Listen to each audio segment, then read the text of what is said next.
King maker, তাই না? জনগণ কি সিম্বলিক ওয়েতে কিং মেকার। কিন্তু দেখবেন বড় উদ্যোগপতি সে চিরকাল বড় উদ্যোগপতি থেকে যাচ্ছে, ঠিক না বলুন? কিন্তু এখন সাধারণ মানুষ খুব কম লোক হচ্ছে যে একদম স্ক্র্যাচ থেকে শুরু করে টাটা, বিড়লা, আম্বানির মতো রকম দৃষ্টান্ত সেট করতে পারছে, এক্সাম্পল সেট করতে পারছে, ঠিক না? ঠিক, খুব কম। 3 পিঁড়ি, 4 পিঁড়ি, 5 পিঁড়ি লেগে যাচ্ছে। কিন্তু আপনার হাতে কত পিঁড়ি আছে? 1 পিঁড়ি তো আছে নাকি? তার মধ্যে কেউ 20, কেউ 30, কেউ 40, কেউ 50, কেউ 60 শেষ করে ফেলেছে। কিন্তু আজকে যুগে আপনার আমার যদি বড় এন্টারপ্রেনারশিপ খুলতে হয় তাহলে $1 বিলিয়ন খরচা হতে হবে। সেটা করতে পারবো আমরা সাধারণ মানুষ? আছে সবার কাছে? তার মধ্যে এরকম প্রতি বছর 12 থেকে 15% আপনার CAGR এ ইনফ্লেশন বাড়ছে, খরচা বাড়ছে। সেই অনুযায়ী মানুষ কি ইনকাম বাড়াতে পারছে? যদি ইনকাম বাড়াতে না পারে কি জমিয়ে কি ব্যবসা করবে? প্রবলেমটা এই জায়গায়। এই জন্য ম্যাক্সিমাম মানুষ লোনে জর্জরিত হয়ে যাচ্ছে। সো এর পরিত্রাণ রূপে পৃথিবীতে একটা সাবজেক্ট এলো ডাইরেক্ট সেলিং ইন্ডাস্ট্রি। কি ইন্ডাস্ট্রি? Direct selling industry. একে বলা হয় শর্ট ফর্মে DSI। কি বলা হয়? DSI, direct selling industry. 1957 আমেরিকাতে এই মডেলটা ইন্ট্রোডিউস হয়।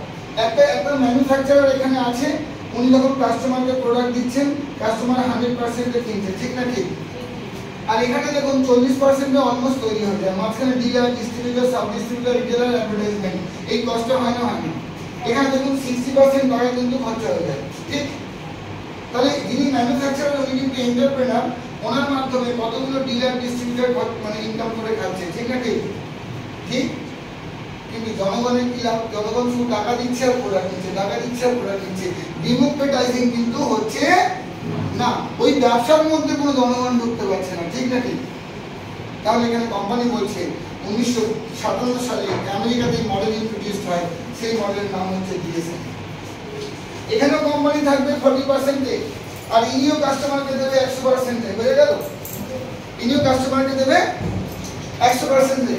এর মাঝখানে অফ করে যে ডিলার, মাঝখানে অফ করে ডিস্ট্রিবিউটর, মাঝখানে অফ করে সাব ডিস্ট্রিবিউটর, মাঝখানে অফ করে অ্যাডভার্টাইজমেন্ট, মাঝখানে অফ করে রিটেলার।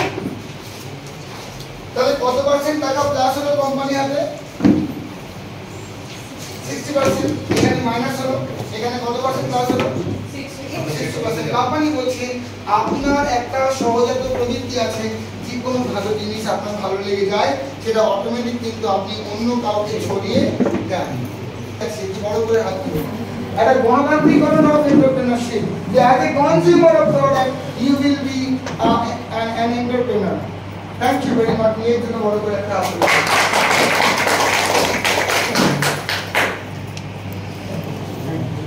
নিজের জন্য যে প্রোডাক্ট কোম্পানি আপনাকে দিচ্ছে সেই প্রোডাক্ট সার্ভিসেস আমাদের 4টে ভাগে ভাগ করা হয়েছে। প্রথম হচ্ছে কিনা আপনার কোম্পানির কাছে এমন কিছু থাকতে হবে যেটা ইউনিক আর পৃথিবীর কাছে কারোর কাছে নেই। তাহলে আপনি অ্যাজ এ অ্যাম্বাসেডর আপনি আরো বেশি গর্বিত হবেন না? We have our bioengineering machine. TNC is the only one company in the world. TNC only one company in the world. যে পৃথিবীর কাছে একমাত্র কোম্পানি যার কাছে ডাইরেক্ট সেলিং এর বায়োটার মধ্যে ভালো একটা 5 স্টার হোটেল বা 5 স্টার হসপিটালে যে ট্রিটমেন্ট আপনি পাবেন সেই